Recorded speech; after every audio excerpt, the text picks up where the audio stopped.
समस्त भारतवासियों को मेरी राम राम। आज मैं आपको कोई कहानी सुनाने नहीं आया हूँ। मैं आपको इतिहास, वर्तमान और भविष्य की सच्ची कड़ियों को साझा कर रहा हूँ। ना ये वीडियो मैं किसी नफरत के लिए डाल रहा हूँ, ये सिर्फ आप लोगों को समझाने की और जगाने का प्रयास कर रहा हूँ। मैं शुरू करता हूँ इतिहास के उस पन्ने से जिसमें औरंगजेब ने क्रूरता के इंतहा कर दी थी।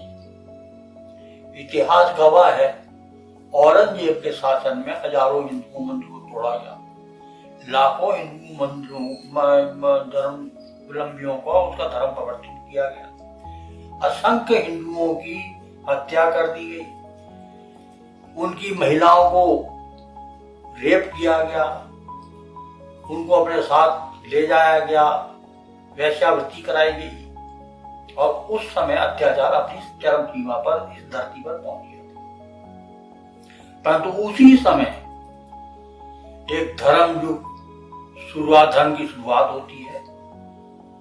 गुरुदेव नानक जी उत्पन्न होते हैं तलवंडी में और 1469 से 1539 तक रहते हैं। वो सिक्खी धर्म की यात्रा। उनके बाद गुरु अंगद देव जी आते हैं, गुरु अमृतदास जी आते हैं, गुरु रामदास जी आते हैं, जिन्होंने अमृतसर नगर बसाया। फिर आते हैं गुरु अर्जन देव, वो गद्दी पर विराजमान होते हैं। उन्होंने आदि ग्रंथ की रचना की। परंतु गुरु अर्जन देव की प्रसिद्धि से घबराकर मुगल बादशाह जहांगीर ने उनको गिरफ्तार कर लिया। उनको कहा कि आप अपना धर्म बदलें। गुरु जी ने कहा कि मैं अपना धर्म नहीं बदलूं। उन्होंने इनकार कर दिया। तो औरंगजेब ने उनके ऊपर अत्याचार शुरू किया। पहले उन्हें गर्म तवे पर बिठाया, कहा कि अब भी कर्मठ कर लो, बुरा नहीं। फिर उनको शरीर पर उबलता पानी डाल दिया, सारी त्वचा जल गई, परंतु उन्होंने धर्म नहीं छोड़ा। फिर उनको उसने नदी में डाल दिया जहां उनकी मृत्यु और असहनीय पीड़ा न सही। जहांगीर वो बादशाह था जो वामपंथी इतिहासकार उसको सज्जन बादशाह बताते। ये तो सज्जनता का हाल था उनका। परंतु फिर आए हरगोबिंद सिंह। उन्होंने सिखों को कहा कि अब आप सतधर्म ग्रहण करें। अब सिखों ने सत ग्रहण शुरू कर दिया और उसके बाद गुरु तेग बहादुर आते हैं। गुरु तेज बहादुर जी का काल शुरू होता है। कश्मीरियों पर अत्याचार औरंगजेब का बढ़ जाता है। उनसे धर्म परिवर्तन के लिए कहा जाता है। वो धर्म परिवर्तन करने के लिए जब उनको प्रेशर पड़ता तो वो गुरु तेग बहादुर जी के पास आते हैं, उनसे बचाव की अपील करते हैं। गुरु जी कहते हैं कि आप अपने राजा बादशाह से कहिए कि जिस दिन वो मेरा धर्म परिवर्तन करा दिया गुरु जी का, उस दिन हम सब लोग धर्म परिवर्तन कर। औरंगजेब बादशाह फौज भेज के उन्हें गिरफ्तार करा लेता है और जितने सिख उसके साथ होते हैं धोखे से पकड़ लेता है। उनको हजारों सिखों को मार देता, उन्हें रुई में लपेट के जला देता, आरे से चीर देता। बहुत अत्याचार। गुरु जी को दिल्ली ले आता है, वहां उनका शीश कलम कर और इतना अत्याचार सिखों पर किया जाता है इंतहा। अब इसके आगे का वर्णन। उम्र गुजर रही है, पर अभी काम बहुत कुछ बाकी है। हालातों ने जो आग जमीन पर लगाई है उसका जवाब देना अभी बाकी है। चल रहा हूं मंजिल के सफर में पर मंजिल का पाना। लोगों को मेरी हार का शोर मचाने दो, मेरी कामयाबी का शोर अभी बाकी है। वक्त को करने दो मनमानी, मेरा वक्त आना बाकी है। जिंदगी के किरदार को निभा रहा हूं, पर पर्दा गिरते ही रोना भी बंद। जो प्रारूप है मैं आगे अगले अपने एपिसोड में बताऊंगा। अब मैं आता हूं आपके वर्तमान। अब आप वर्तमान देख रहे हैं, एक मौलाना है मदनी जी देवबंद के।